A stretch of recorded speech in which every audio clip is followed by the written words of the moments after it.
Hi friends, welcome to my channel Venky views. Peddi కొంచెం divide టాక్లో కొంతమంది reviewers బాగుందంటున్నారు, కొంతమంది రివ్యూవర్స్ పర్వాలేదని అంటున్నారు. అయితే ఫ్లాప్ టాక్ అయితే ఈ సినిమాకి రాలేదండి. సో ఈ మూవీ ఫస్ట్ డే అయిన తర్వాత ఎలా ఉంది, దీని కలెక్షన్స్ ఏంటి, సో ఎంత మార్క్ ఇది కలెక్ట్ చేయొచ్చు అనే విషయాన్ని మనం ఈ వీడియోలో తెలుసుకుందాం. ఇప్పటివరకు నా ఛానల్ ఎవరైనా సబ్స్క్రైబ్ చేసుకోకపోతే so please subscribe to my channel.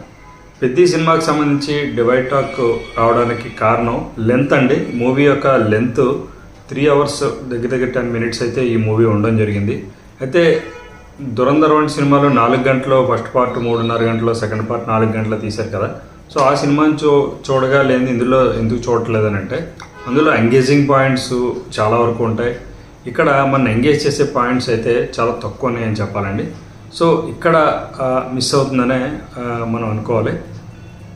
Plus అనవసరంగా అనిపిస్తుంటే సీన్స్, ఓకే చెప్పాలనుకున్న కాన్సెప్ట్, హీరో పడాల్సిన కష్టం, ఇవన్నీ కూడా సెకండ్ హాఫ్లో వచ్చి ఢిల్లీ సీన్స్ ఏవైతే ఉన్నాయో ఇవన్నీ బాగానే ఉంటాయి. కాకపోతే అంత లెంత్ తీసుకుని మరీ అంత డాక్యుమెంటరీ టైప్లో తీయాల్సినంత అవసరం అయితే లేదు. ఒక సీన్ అయితే సరిపోతుంది. ఒక విత్ 1-2 minutes సీన్ అయితే 1-2 minutes సీన్లో కూడా ఎమోషన్ అయితే క్యారీ ఫార్వర్డ్ చేయొచ్చు. కాకపోతే డైరెక్టర్ అనుకున్నదే పెట్టాలి, కంపల్సరీగా ఇదంతా చూపించాలి అని అనుకున్నాడో ఏమో తెలియదు కానీ, సో ఈ లెంత్ వల్ల చాలామందికి ఏంట్రా బాబు ఇది అనే ఫీల్ అయితే కలుగుతుంది. అదేవిధంగా ఫస్ట్ హాఫ్లో హీరో హీరోయిన్కి మధ్య ఉన్నటువంటి కెమిస్ట్రీ కానీ ఎక్కడ మనకు కనిపించదు. వీళ్ళిద్దరూ కలిసినట్టు కానీ ఎదురుపడి మాట్లాడుకున్నట్టు కానీ ఎక్కడ కనిపించదు. కాకపోతే సెకండ్ హాఫ్ వచ్చేసరికి వీళ్ళిద్దరికి ఏదో తెలియని ఒక అనుబంధం ఉన్నట్టు, ముందు నుంచి తెలిసిన వ్యక్తులు, ఒకరికొకరు తెలిసిన ముఖ పరిచయం, ఇలాంటి కొన్ని సీన్స్ని ఇబ్బందికరంగా ఉంటాయి. ప్లస్ ఐటమ్ సాంగ్ వచ్చిన టైమింగ్ కానీ ఎందుకు వస్తుందో తెలియదు. ఏదో 4-5 బ్యాచ్లు ఉంటారు, వాళ్ళు వస్తారు, ఇలా కొన్ని సీన్స్ ఇబ్బంది పడేటట్టుగా ఉంటుంది. ఎందుకంటే ఇప్పుడంతా కంటెంట్ బేస్డ్ 1.5 hour 2 hours సినిమాల్లో కంటెంట్ ఎంగేజింగ్గా ఎడ్జ్ ఆఫ్ ద సీట్ కూర్చోబెట్టి తీసుకెళ్లే సీన్స్, ఇటువంటి వాటితోటే జనరల్గా ఆడియన్స్ ఎక్కువ నచ్చుతుంది.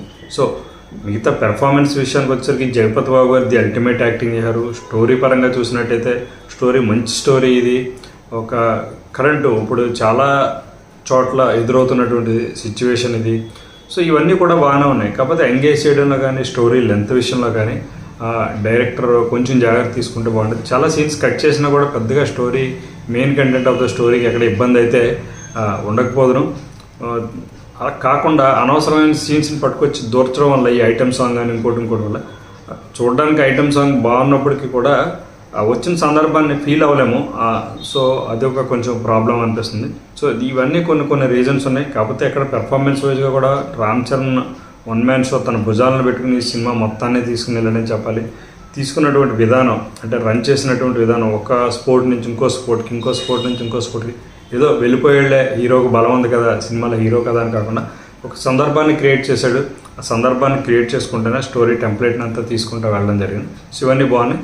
సో ఇవన్నీ కొన్ని రీజన్స్కి అయితే చెప్పుకోవచ్చు. మన రాజాసాబ్ లాంటి సినిమా పోవడానికి కారణం ఏంటంటే లెంత్, అనవసరమైన సీన్స్, అనవసరమైన కామెడీ సీన్స్ని, మన అంత పెద్ద గ్రాఫిక్స్ బాగా తీసినప్పటికీ కూడా డిజాస్టర్ అయిపోవాల్సి ఉంది. కాకపోతే తెలుగు సినిమాలకి అంత స్కోప్ లేదని నా ఉద్దేశం. 3-5 గంటలు కూర్చుని ఓపిక్గా ఏదో, పైగా కామెడీ కూడా లేదు. ఒక ట్రాక్ ఏదైనా కామెడీ ట్రాక్ నడుస్తూ ఉంటే దాన్ని చూస్తే వేరు.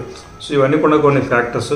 ఓవరాల్గా సినిమా పరంగా చూసినప్పుడు సినిమా బాగుంది అన్నదైతే ఖచ్చితంగా బాగుందనే చెప్పాలి. ఎక్కడ నెగిటివ్ కామెంట్స్ కానీ ఎక్కడ వేలెత్తి చూపేటటువంటి పాయింట్స్ ఏమీ కూడా స్టోరీలో లేవు.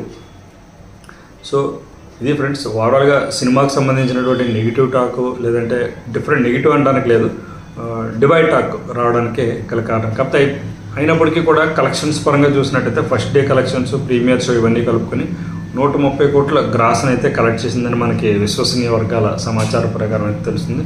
సో ఖచ్చితంగా కలెక్ట్ చేస్తుంది. ఎందుకంటే సినిమాలు లేవు, పెద్ద సినిమాలు కానీ పోటీగా ఉండేటువంటి సినిమాలు లేవు. సమ్మర్ టువర్డ్స్ ఎండింగ్లో ఉంది.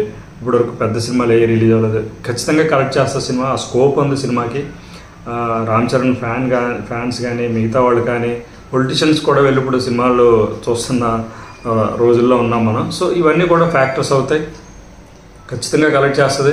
దగ్గర 250 కోట్ల వరకు కూడా ఈ సినిమా కలెక్ట్ చేసే అవకాశాలు ఉన్నాయి. ఎందుకంటే ఇంకా వీకెండ్ స్టార్ట్ అవ్వలేదు. ఫ్రైడే, సాటర్డే, సండే ఈ 3 daysలో కూడా హౌస్ఫుల్ కలెక్షన్స్తో రన్ అయ్యే అవకాశాలు ఉన్నాయి. ఇంకొక వీక్ ఎంత నార్మల్గా రన్ అయినా కూడా 150 crores అయితే చేసి 250 crores వరకు కూడా ఇది ఒక మంచి డీసెంట్ కలెక్షన్స్ దగ్గర అయితే ఉండొచ్చని నా ఒపీనియన్. సో మీరేమనుకుంటున్నారు? మీరు ఆల్రెడీ నేను ప్రీమియర్ చూసి ఆల్రెడీ రివ్యూ పెట్టాను. ప్రీమియర్ తర్వాత మీరు ఎవరెవరైతే మూవీ చూస్తున్నారో మీరేమనుకున్నారు సినిమా గురించి కూడా కమెంట్ సెక్షన్లో కమెంట్ చేయండి. ఇప్పటివరకు నా ఛానల్ ఎవరైనా సబ్స్క్రైబ్ చేసుకోకపోతే so please subscribe to my channel. Thank you. By.